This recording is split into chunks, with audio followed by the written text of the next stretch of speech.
भाजपा नेता नवनीत राणा ने कहा कि लोकसभा चुनाव में वोट ना बढ़ते तो वह मामूली अंतर से नहीं हारती। उन्होंने लोगों से एकजुट और सुरक्षित रहने की अपील की। मला वाटते प्रत्येक ठिकाणी लोकांना अपेक्षित आहे की आम्ही प्रत्येक ठिकाणी आलो पाहिजे आणि संबोधन केलं पाहिजे लोकांना आणि चांगलं वाटतं की आपल्या पक्षासाठी इमानदारीने आम्ही आमचे उमेदवार त्या पक्षाने दिलेले आहेत त्याच्यासाठी आम्ही प्रचार करत आहे। आम्ही तुम्ही असं म्हटलं की राष्ट्रीय प्रमुख जे आहे ते पार्ट्या काय नेमकं संदर्भ होता? मी आपल्याला एवढंच सांगू शकते की बाया आमच्या घरात राहतात, जे हाऊस वाईफ असतात ते घरात राहतात, वर्किंग वुमेन काम करून घरी येतात आणि बाकी लोक जेव्हा इलेक्शन असतात पुरुष मंडळी सगळे मित्रमंडळी सोबत बसतात, पण आमची महिला रात्री बेरात्री काही असो घरी नसते आणि आम्ही खूप प्रामाणिक असतो महिला, याच्यामध्ये कुठेही डाऊट नाही आणि हेच बोलली होती। बच्चू कडूंनी टीका केलेली आहे की वेगवेगळे लढतायत, सकाळी तुम्ही भाजपचा प्रचार करता आणि नंतर युवा स्वाभिमानचा प्रचार करता असा आरोप बच्चू कडूंनी केलेला मला वाटते की आमच्या बच्चू दादाची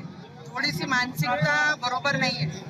मी भारतीय जनता पार्टीची कार्यकर्ता म्हणून भारतीय जनता पार्टीचाच प्रचार करत आहे आणि सगळी मीडिया त्याला कव्हरी सुद्धा करत आहे, तर मला वाटते बच्चू दादांनी आता थोडी ट्रीटमेंट घेतली पाहिजे। आम्ही त्यांनी हे पण म्हटलं की तुम्ही एकीकडे म्हणता की पडणेगे तो कटेंगे, मग तुम्ही नवरा बायको दोघं जण एका पक्षात काय आणि तुम्ही अलग अलग पक्षात काय, तुम्ही पुढे विभागले गेलेले आहे, तुम्ही एकत्र निवडणूक का लढत नाही?